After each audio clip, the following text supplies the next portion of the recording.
Hey guys, Captain Ross Roberts here at ICAST 2013, and for FishUSA.com they got a lot of hooks, but Gamakatsus are my personal favorites, and they've got a lot of unique little hooks. But for us walleye guys in particular, we use a lot of kind of simple stuff, and that's like the old octopus hook, and this is a #2 octopus, probably the most used hook. I mean, whether you're a live bait rigger in Minnesota or like an open water troller in the Great Lakes myself, but I'll tell you, choosing the proper size will make a huge difference in not only your efficiency but also how many hooks you're going to go through, because these things, you know, they get expensive. You only want to tie as, a fewer rigs as you have to.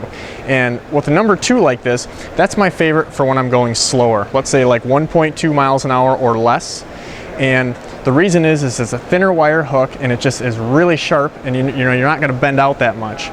Okay, and I like to pair that up on my second hook with a little #8 Gamakatsu round bend treble. That's my setup, first hook and second hook.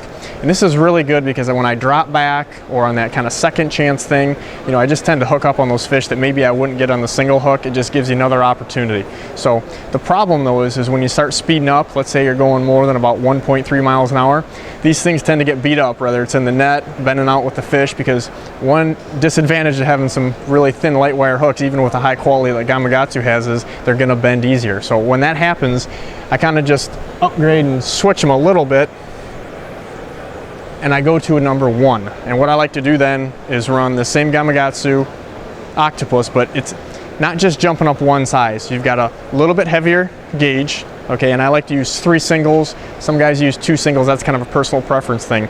That'll make a big difference. Now, if you're a big boat guy and you're trolling, dipsies and maybe harnesses, or you're going 2 miles, 2.5 miles an hour, going a lot faster, again, it's more than just one step up when you look at here. I got the blue and so you can see it. This is a 1/0. Don't think that that's even too big for walleyes, because it's not. The advantage is you're going to go through a lot less rigs. These are really sturdy, and when you're going with those fast speeds, it's just going to make sure that you have to tie less rigs from getting beat up, whether it's because you're hitting hard with them or just getting torn up in the net. So there's a few tips for you next time you tie your harnesses or just walleye fishing in general.